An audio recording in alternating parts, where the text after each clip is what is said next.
My name is Olivia Carter. I'm 32 years old and I thought I was part of a family. For 5 years, I supported my husband Daniel and his parents. Covered the mortgage, the bills, even his mother's medical expenses. They told me I was part of the family now. And I believed them. We lived in a beautiful house in Austin, Texas. It was in my name, bought with my money, but they always called it our home. One morning, while Daniel's parents were on a trip I funded, another one of their healing retreats, I called to check on a delivery for them. His father answered, short-tempered as usual. Yeah, we got it. Anything else? Then he hung up. Or so he thought. But the call didn't disconnect. And that's when I heard it. She's too soft, his mother said. All this time and she still thinks we love her for her. She's a wallet with legs, his father laughed. Just keep talking about how we're family. She'll sign the house over eventually. They were plotting to take the home I paid for. She's weak, she continued. Guilt works every time. I froze. Mouth dry. Hands shaking, I listened as they dissected my kindness, twisted every sacrifice I'd made, and turned it into a plan to cut me out. In that moment, something inside me snapped. Not out of rage. But clarity. I'd been the bank, the caregiver, the fool. But I wasn't going to be the victim.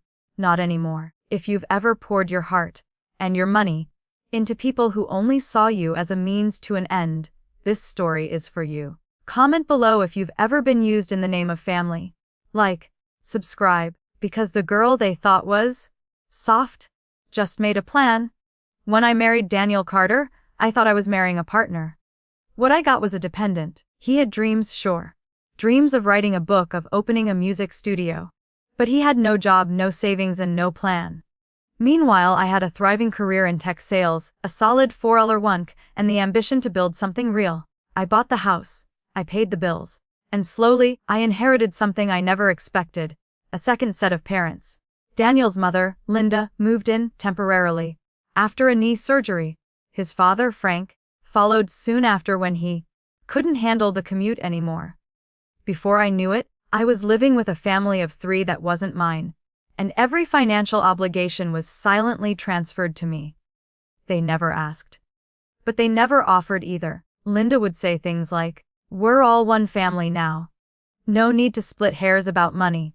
Frank, sitting in the recliner I bought, would grunt, "Back in our day, we didn't need all these boundaries."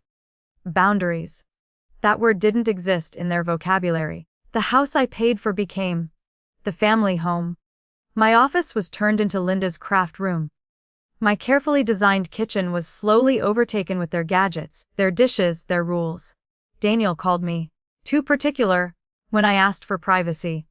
I asked him once, gently, if he was ever going to go back to work. He told me he was exploring creative paths and needed space to find his calling.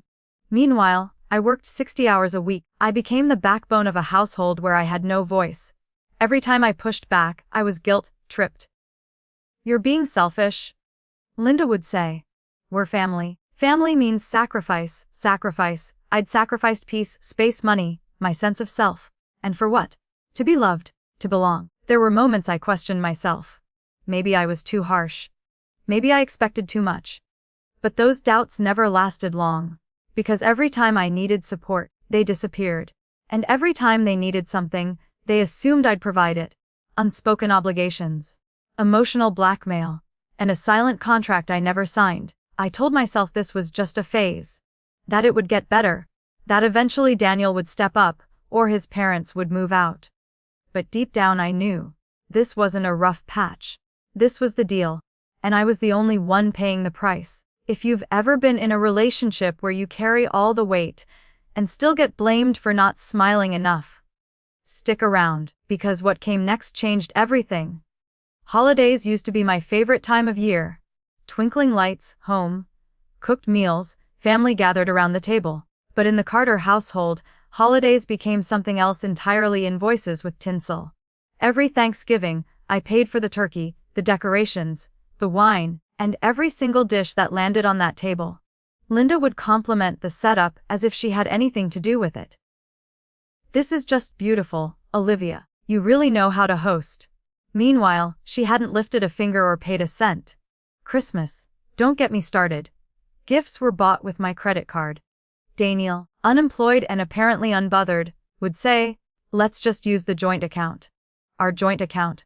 Entirely funded by me. They never asked. That's what made it worse. They just expected. Like I was the house accountant, chef, and concierge, all rolled into one. And when I brought it up, even gently, I got silence. Then came the passive-aggressive guilt. I didn't realize we were keeping score. Frank would mutter.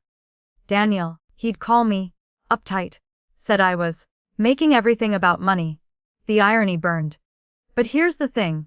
Love without respect isn't love, and generosity without appreciation becomes exploitation. It wasn't just the holidays. It was every day. Every time I needed space. Linda had a new emergency that required her to invade my office. Every time I scheduled a weekend getaway, Frank suddenly needed the car for a veterans event that never had a flyer, date, or witnesses. Daniel, for his part, became fluent in avoidance. If I asked for help with chores, he'd need time to focus on his music. His music, by the way, consisted of one half, finished SoundCloud track and a room full of equipment I paid for. The house, the one I bought, was no longer mine. I was shrinking in my own space. One afternoon, I came home from a 12-hour day to find Linda rearranging the living room furniture. I just thought it needed a softer, more welcoming feel, she said with a smile. The antique bookshelf I loved was shoved into the garage. My grandmother's quilt was folded and stuffed into a box labeled seasonal. I bit my tongue until it bled. The next day, Frank told a visiting neighbor, "Welcome to our home." As if I was a guest. I started keeping receipts. Not for revenge, just to prove to myself I wasn't imagining it. Utilities, all under my name. Groceries, 90% mine. Mortgage, solely mine. Medical bills for Linda's physical therapy, me again. Daniel's therapy sessions. Guess who? The numbers didn't lie. But they weren't the real burden. The emotional toll. That's what wore me down. I couldn't rest in my own home. Couldn't cry without being interrupted. Couldn't make decisions without a committee of people who contributed nothing but opinions. And still, I stayed. Because they said they loved me. Because Daniel would wrap his arms around me at night and say, "You're the best thing that's ever happened to me." Because Linda would thank me with teary eyes after another appointment I paid for. Because Frank, on rare occasions, would say, "I don't know how we'd get by without you." It felt like love. It looked like gratitude. But it wasn't. It was a transaction. I was the currency. One evening I got sick. Just the flu, but it knocked me out hard. Fever, chills, total exhaustion. I stayed in bed all day. No one checked in, no soup, no medicine. But Linda did knock on the door, only to ask if I'd Venmo her $20 for a craft supply delivery. That was the moment. That was when I realized. I wasn't family. I was a service. And like any service, I could be replaced. Forgotten. Ignored. Until they needed me again. If you've ever looked around and realized you're the only one carrying the weight, while everyone else just enjoys the ride, you're not alone. And trust me, it's not your fault for being kind. It's their fault for weaponizing your kindness. But this story isn't over. Because the same girl who bought the groceries was about to buy back her freedom. The call was supposed to be quick. Daniel's parents were on another one of their healing retreats. This time in Sedona. I'd funded it, of course. Linda said the desert air helped her sinuses. Frank said the energy vortexes might stick his back. I said nothing. Just booked the flights and wired the money. That morning, the dishwasher was leaking again. I remembered Frank had installed it last year.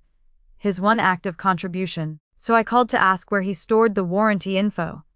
He answered, breathless. "Yeah, check the drawer under the coffee maker." "Anything else?" "We're late for the massage." "No, that's all."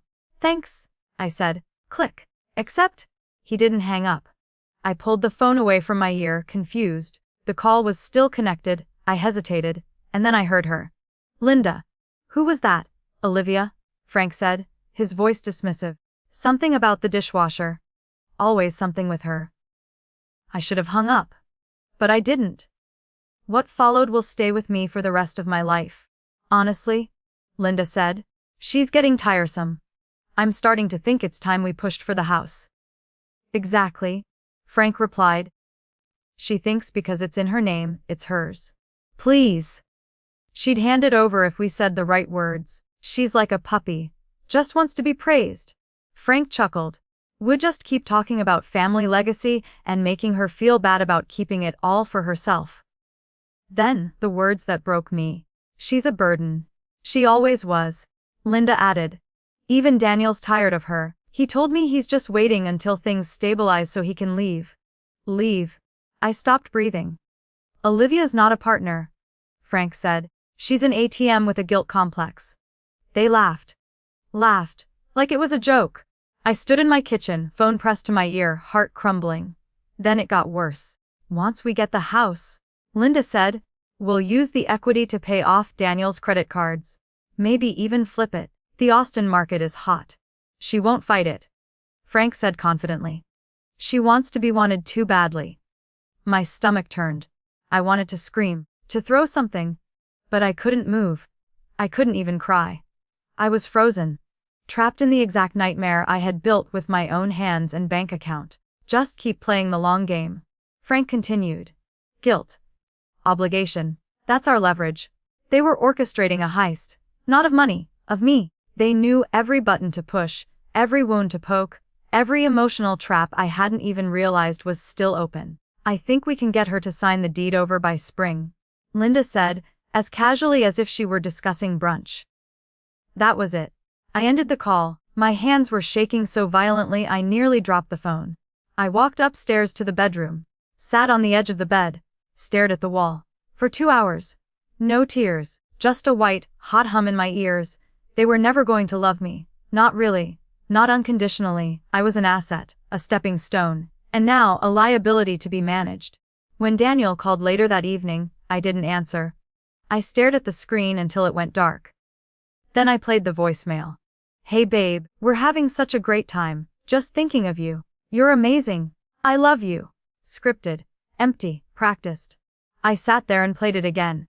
And again, listening now not with hope, but with awareness. He knew. He had to. This wasn't just his parents.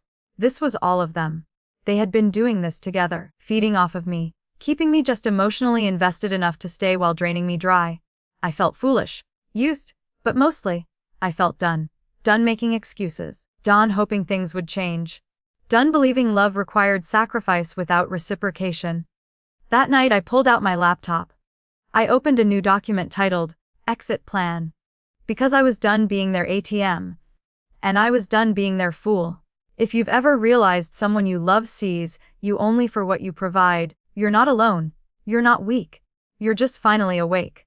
And when I woke up, really woke up, I didn't just walk away. I took back everything. I didn't sleep that night. Instead, I made coffee at 2 a.m., pulled out a yellow legal pad, and started writing everything down.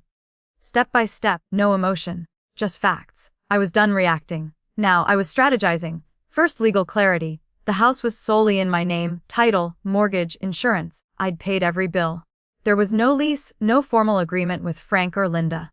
They were guests, not co-owners. Still, I wasn't about to take chances. I contacted Lydia Shaw, a family attorney I'd worked with through a client. I emailed her at 6:43 a.m. and had a consultation scheduled by 9. I told her everything. Do they have any legal claim? I asked. She didn't flinch. None. If they threatened to sue, let them. They'd lose. That's all I needed to hear. Next, discretion. I reached out to Mia Collins, a trusted realtor friend known for quiet, high-end sales. I told her I needed the house sold in under 6 weeks. No signs, no open houses, no drama. She blinked. That's ambitious? So am I said. She nodded. I'll line up private showings. But Olivia, are you sure? I looked her in the eye. I'm past sure. Then came the hard part, untangling my life from theirs. I took 2 weeks off work, told my manager I was dealing with a personal restructuring. It wasn't a lie. I opened new bank accounts at a credit union they didn't know about, set up new email addresses, got a new phone with a new number. I even created an LLC under a different name to handle the real estate transfer, to keep my name off anything they might track. I booked a short-term rental downtown, furnished month to month, just enough space to breathe. Then came the sorting. I made 4 piles mine, theirs shared, trash, anything with ambiguous ownership, I gave to them. I didn't want to argue over who bought the blender. They could have it. I hired a moving company, 2 security professionals, and a locksmith. I recorded every conversation, took pictures of every room, kept digital backups of every document. Emotionally, I was hollow. But that helped. I had no tears left to give. This was war. And I was going to win it clean. On a rainy Tuesday while they were hiking red rocks and sipping organic smoothies in Sedona, the house went on the market, silently. 3 buyers came through. 1, a surgeon relocating from New York, made a full cash offer. I accepted it. The $935,000, closing date, 2 days before they returned. I spent that week like a ghost, moving quietly, deleting my presence. The last thing I packed was a framed photo of me and my late grandmother. She was the only person who had ever truly believed in me. I whispered, "I got this, Gran." Then I placed the frame gently in a box labeled "Keep Forever." On the day of the closing, I wore a navy blazer, pulled back my hair, and walked into the title office like the CEO of my own comeback. I signed the papers with steady hands. The house was gone, and so were they. For my future, I arranged for their belongings to be placed in a paid storage unit under their names. I left the access code and 6-month prepayment receipt in an envelope on the kitchen counter. And next to it, I placed one final note. "Funny, your burden just bought her freedom." Then I changed the locks, dropped the keys in the buyer's hand, and walked away without looking back. People think revenge is loud, screaming, slamming doors, dramatic exits. Mine was quiet, professional, final. I didn't torch their lives. I just took mine back, and in doing so, I burned every lie they told about who I was. If you've ever had to dismantle your own life just to rebuild it stronger, you're not alone. Stay with me, because next, they came back. They came back 2 days after the closing. I knew the moment they'd landed. My old phone exploded with voicemails, texts, even emails. "Olivia, our keys don't work. Where is everything? Are you okay? Call us immediately."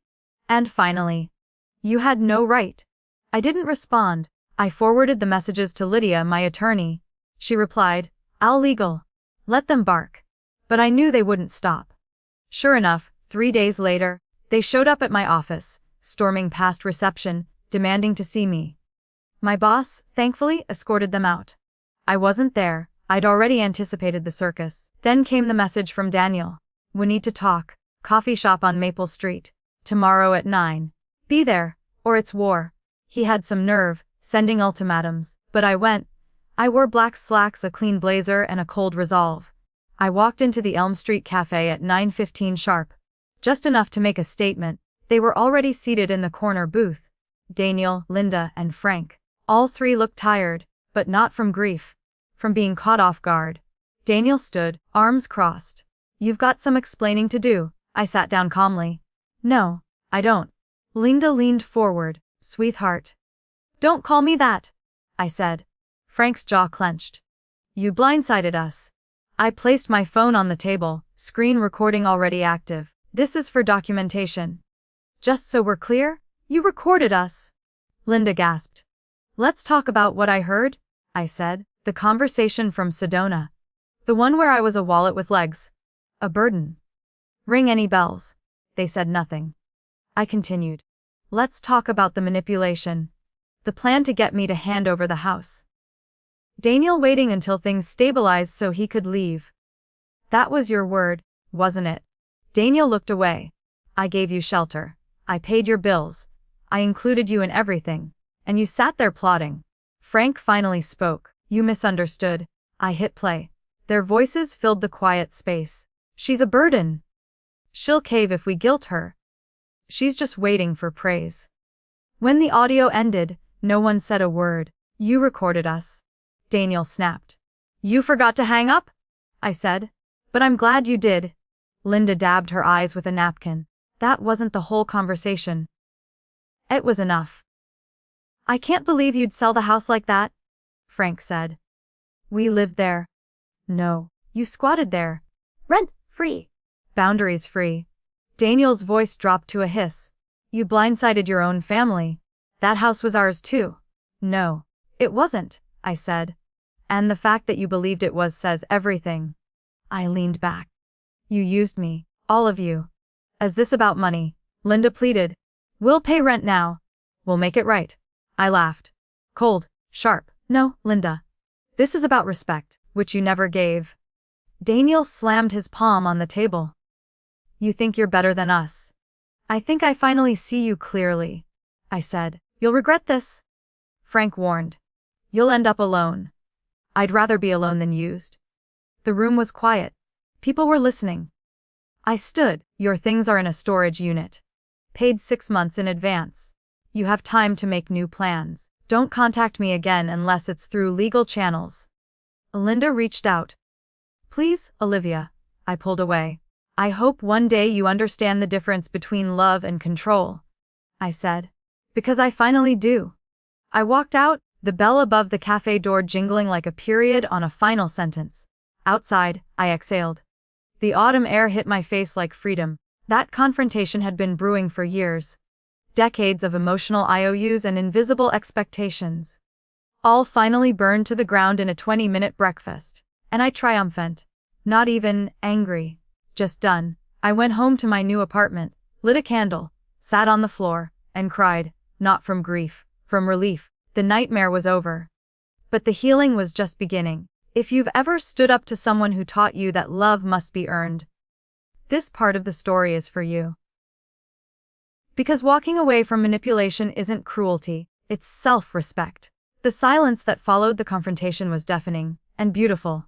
No texts, no voicemails, no fake apologies or new manipulations. For the first time in years, my phone was quiet. My mind was not. The peace felt strange at first. I was so used to being needed, blamed, pulled in every direction. Now, I was alone, entirely, but not lonely. I spent the first few weeks cocooned in my new apartment. A small, furnished one-bedroom near downtown. No shared walls, no surveillance, no passive-aggressive suggestions about decor. Just me, a tea kettle, and an overwhelming amount of quiet. I saw a therapist. Her name was Dr. Elena Byrne. When I told her everything, from the financial manipulation to the emotional gaslighting, she gave it a name I'd never considered. Olivia, she said gently, you've experienced familial financial abuse. The words hit me like a freight train. Abuse. I'd always thought that word belonged to bruises, shouting, slamming doors. Not quiet guilt. Not soft manipulation. But the more we talked, the more it made sense. The house, the money, the sacrifices I made to buy love. It was all a transaction I never agreed to. I wasn't crazy. I wasn't dramatic. I was conditioned. And now, I was healing. I journaled. I cried. I read every article on adult-child financial abuse I could find. And I noticed something: there wasn't much. People talked about toxic partners, about narcissistic bosses, but very few talked about the family dynamics that used love as a leash and money as the collar. So I started writing. At first, it was just for me, a blog called Unburdened. But then something wild happened. People started reading, women, men, people from all backgrounds, commenting, messaging, sharing their own stories. I thought I was the only one. My mother used to do this too. I've never had a name for it until now. The blog exploded. I was invited onto a podcast, then a local news segment about financial independence and toxic family ties. Suddenly I wasn't just healing, I was helping. One afternoon, while sipping coffee and answering blog comments, I received an email from a women's empowerment conference in Chicago. They wanted me to speak. I stared at the message for 20 minutes before replying. That night, I stood on a stage in front of 300 people and told my story. Not the sanitized version, the real one. I told them about the phone call, about the note I left, about the moment I chose myself, finally. And when I looked up, I saw tears, nods, hands reaching out in silent applause. It hit me then: I wasn't just escaping a house. I was escaping a narrative. That my worth was tied to what I gave, that love had to be earned, that boundaries made me cold or selfish. I had rewritten that story, and now others were too. From that conference came connections. A nonprofit reached out: would I consider helping design a program for women escaping financially manipulative homes?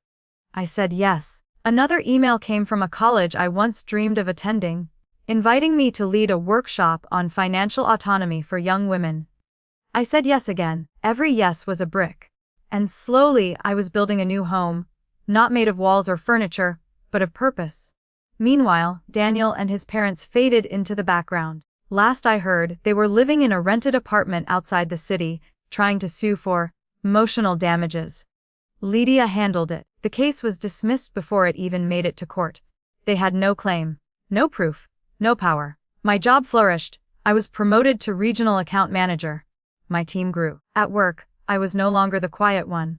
I spoke up, drew lines, asked for raises, set expectations. No more guilt, no more, just happy to be here. At home, I redecorated with purpose. Everything I owned now reflected me. Colors I loved, music I played, candles that smelled like peace. On the 1-year anniversary of the house sale, I drove past the old neighborhood. I didn't stop. I just watched from a distance as new children played in the yard. A new family had made it theirs. And it no longer hurt. It felt right. They had their home, and I had mine. At the next women's event, a woman approached me during the Q&A. "Olivia," she said, voice trembling. "How did you know it was time to walk away?" I smiled. "When the cost of staying became greater than the fear of leaving," I said. "And that's the truth. There is no perfect moment. No right time. There's only a moment where your pain transforms into clarity, and in that moment, you choose sink or swim." I swam. If you're standing at that edge, terrified, exhausted, unsure, this story is your hand reaching out, not to pull you, but to remind you, you were never meant to drown for someone else's comfort. You deserve to breathe. And sometimes, the only way to save yourself is to walk away from everyone who told you drowning was your job. 6 months after launching, unburdened, I was sitting in my modest new office space. Nothing fancy, just a desk, a second-hand armchair, and a vision, when I got the email that stopped me cold. Subject line: Financial Freedom, your story in our magazine. It was from The American Woman, a national publication with a readership of over 500,000 women over 40. They wanted to feature my journey, my story of reclaiming agency after years of quiet financial abuse. I stared at the screen for a long time. Then I cried, not because I needed validation, but because this time, I wasn't being recognized for how much I gave others. I was being recognized for saving myself. The article dropped the next month. Olivia Carter, How One Woman Turned Betrayal into Empowerment. It featured the note I left in the house, the recordings, the blog. It didn't glamorize the pain, but it highlighted the strength that came after it. The response was overwhelming. Thousands of emails poured in, from women who had sacrificed their paychecks for their siblings, who had paid off their parents' debt while being called ungrateful, who had supported husbands, children, in-laws, at the cost of their own well-being. I thought it was just me. Thank you for putting words to what I couldn't explain. Because of your story, I finally said no. Every message was a mirror. It wasn't just about me anymore. This was a movement. I started speaking at community colleges, women's centers, church groups. I launched a free online guide, The Emotional Cost of Saying Yes. Then a downloadable checklist, Signs You're Being Financially Manipulated by Family. People weren't just consuming the content. They were sharing it, printing it, teaching their daughters. One Saturday afternoon, I received a call from a woman named Rachel. Quiet voice, Southern drawl. "I read your article 3 times, she said. "My daughter has a similar situation." I sent it to her. "She left her boyfriend yesterday. She says you gave her the courage to see the truth." I sat in my car for 15 minutes after that call, just staring at the steering wheel. I had done something real. Not for applause, not for revenge, but to break the cycle. And just when I thought I'd reached the peak of what healing looked like, I got a letter. Handwritten. No return address. I opened it slowly. "Dear Olivia, you don't know me, but I was your grandmother's friend. She used to talk about you every single time we had coffee. Said you were the strongest woman she knew. I just wanted you to know. She saw all of this in you. She always did. And she'd be damn proud." I folded the letter and held it to my chest. Because that was the recognition that mattered most. Not from strangers, but from the quiet truth I'd always tried to live up to. If you've ever longed for someone to just see you, not what you give, not what you provide, But this is your reminder: you are not invisible. You are not selfish for drawing a line. You are not wrong for wanting peace. You are worthy of being known and valued for who you are, not for what you sacrifice. I hadn't heard from them in months. Then one evening, an email popped up. Subject line: "Let's talk, from family who still cares." I almost deleted it, but curiosity won. It was long, full of flowery language. Apologies wrapped in blame. Daniel disguised as understanding. Olivia, we realized things got out of hand. Never meant to hurt you. We still believe in reconciliation as a family. And then came the twist. We've been struggling to find a stable place. If you'd consider using a portion of the house proceeds to help us purchase a new home, we could start fresh. Together. Together. The same people who called me a burden now wanted a second chance. Financed by me. They even attached listings. Homes in upscale neighborhoods, complete with backyard pools and room for future grandkids. I closed my laptop, laughed bitterly. They didn't miss me. They missed the lifestyle, the stability, the supply. But I didn't respond. I didn't argue. I didn't explain. Instead, I forwarded the message to my attorney. Lydia replied with 3 words: "Don't engage." Logged. 2 days later, I received a hand-written card in the mail. Same tone, same request. Same manipulation. Daniel wrote, "I still believe we're meant to build something together. All I need is your trust and your help." That word again, help. Funny how help always meant you pay, we benefit. I placed the card in my filing cabinet under a new label: proof of patterns. Because here's the truth: when manipulators can't control you with guilt or fear, they try flattery. When that fails, they pretend they've changed. They weaponize hope. But I'd learned, an apology without accountability is just another tactic, and I wasn't falling for it again. So I sent one line back, one sentence that held years of boundaries I never voiced. Respect is not retroactive. I blocked their emails. Changed my P.O. box. Informed Lydia to monitor any legal noise. And then I went out, got myself a glass of wine, celebrated quietly, not because they were gone, but because their grip was. If you've ever received an apology that felt more like a trap than a bridge, you're not crazy. You're healing. And healing means not walking back into the fire just because someone says they've stopped lighting matches. 1 year to the day after I walked out of that house, I stood in front of a small audience at a women's shelter, sharing my story, not as a victim, but as proof that surviving isn't enough. You have to rebuild. Someone in the crowd asked me, what was the hardest part? And I answered, honestly, letting go of the idea that love and loyalty were the same thing. Because here's the truth they don't teach you. Some people will only love you when you're small. When you're manageable. When you stay quiet and give more than you get. And when you outgrow that role, they'll call you selfish, ungrateful, cold.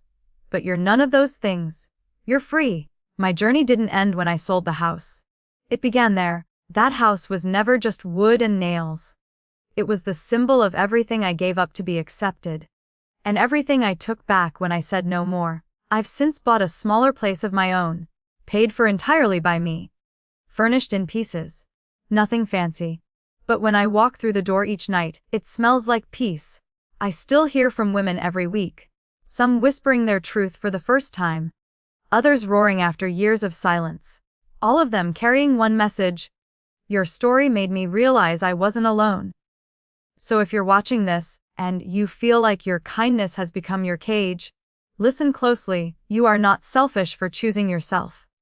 You are not a burden because you set boundaries. And you do not owe anyone your destruction just to keep the peace. The only approval you need is your own. Because sometimes the most loving thing you can do is walk away.